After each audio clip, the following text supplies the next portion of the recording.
Bill Maher defends Israel, rips liberal media and Bella Hadids of the world. Maher also clashes with Nicholas Kristof after New York Times writer accuses Israel of war crimes. Real-time host Bill Maher weighed in on the Israel-Gaza conflict Friday night after canceling last week's show following his positive coronavirus test result. He quickly took issue with the liberal media for its coverage of the fighting. "One of the frustrations I had while I was off is that I was watching this war go on in Israel, and it was frustrating to me because there was no one on liberal media to defend Israel, really," Maher began the panel discussion. "We've become this country now that we're kind of one-sided on this issue. And I'd also like to say off the bat I don't think kids understand, and when I say kids I mean the younger generations. You can't learn history from Instagram," the 65-year-old Maher added.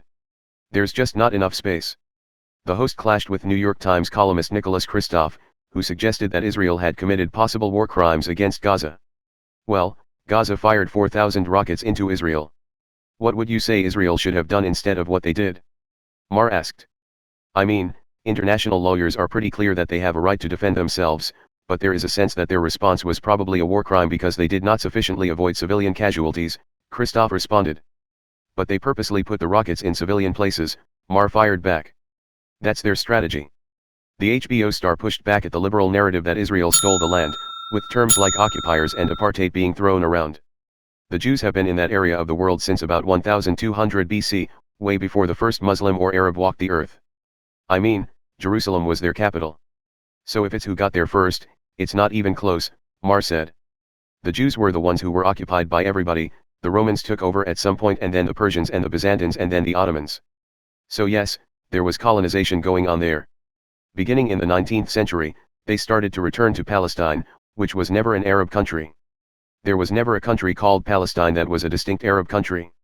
Maher then pulled up two maps comparing the United Nations 1947 proposed Israeli-Palestinian territories, pointing out the Arabs would have had the good part of the country, versus Israel's contemporary borders. Kristof attempted to defend Hadid, saying he didn't perceive that the supermodel was defending Hamas but rather speaking up for the 57 kids in Gaza who were killed amid the conflict. Maher pushed back, pointing to Hadid's chant, "From the river to the sea, Palestine will be free," a slogan that has long been interpreted as the elimination of the Jewish state.